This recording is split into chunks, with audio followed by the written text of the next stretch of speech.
Hello, Institute teachers. This is Mike Fear, and I'm excited to share a few thoughts on teaching with you today.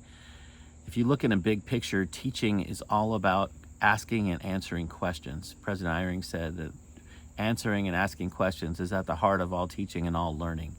And if you look at Jesus's life, that was sort of the pattern that he did. He would often ask people questions, or if they asked him questions, he would respond with a question, because it was in the answering and asking of questions that the learning was taking place.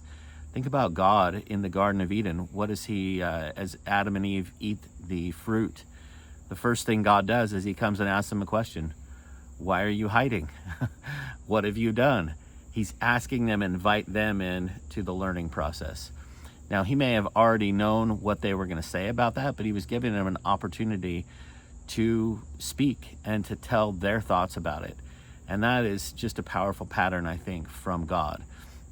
It is common sometimes when our class is quiet that we want to ask questions just to get a response, just so there's not dead silence and dead time. But often in doing that, we ask questions that are fact-based. We ask, how long were the sons of Mosiah on a mission? And I don't even know if I know. I think it's 14 years, but that's just sort of a guess. And if we ask that fact question, or what happened on April 6th, 1830, those kind of things, and all of a sudden our students are looking and they're trying to search their category and they get all flustered and I don't know if that's right. And you might have one or two that will try, and if they get the wrong answer, then they're like, oh, that was kind of, I wish I wouldn't have said something at that point. Or if we don't ask a fact, sometimes we'll ask a yes-no question. So does God love his children? And that's sort of an obvious yes-no question, and you might even get an eye roll from that one, or people going, okay, that's so obvious, why are you asking that question?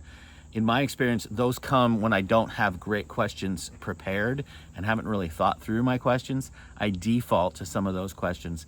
And those are questions literally that for decades in the church, your students have become conditioned not to answer questions, not share.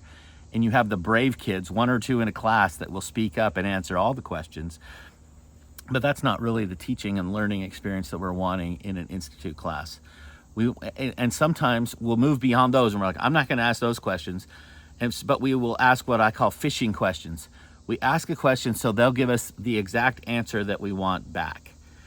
And when I do those questions and then someone answers with the question that I'm not looking for, then I'm often like, well, okay, yeah, that's good. But does someone else want to try to get what I'm guessing, to guess what I'm thinking? And sometimes those are questions that keep our classes quiet as well. I have learned that magic happens in your classroom when you ask questions that you don't know the answer to. If you are looking for a specific answer back, you can probably get it back.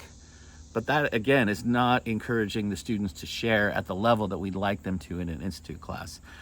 When I say questions you don't know the answer to, it's questions like, what do you notice about Jesus when he's talking to this particular person? Let's look in these verses and read it. What do you see? What do you notice about that interaction with Jesus? I don't know what my students are going to notice. I don't know what they think. You could ask them, why do you think God allowed the Nephites to wander for 8 years in the wilderness? Why would he do that? Why didn't he speed them up and make their journey shorter? Why do you think God allows us to wander like that? That's a question that could get them thinking. I don't know what they think. I don't know why they think. They're probably going to say something that I have never even thought of that might just shake my world. Another one you might ask is, what is Jesus getting at here? What do you make of him saying this to the woman at the well? When he says, I'll give you living water. What do you think Jesus is meaning by that? Why use that kind of a phrase? Living water. What is Jesus getting at? What do you see him trying to say in that thing?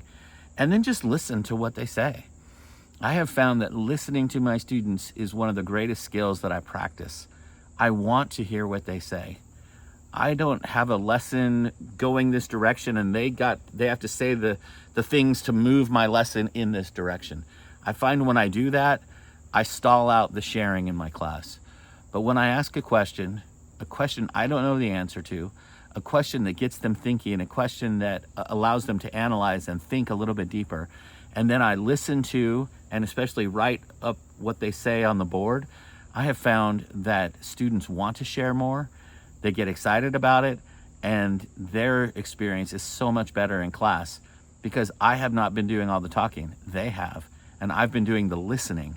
And I found as I do that, the spirit is stronger, they're more comfortable sharing, and they will share more and more, and your class will just get better and better as you learn to ask questions you don't know the answer to, and then listen with purpose and observe.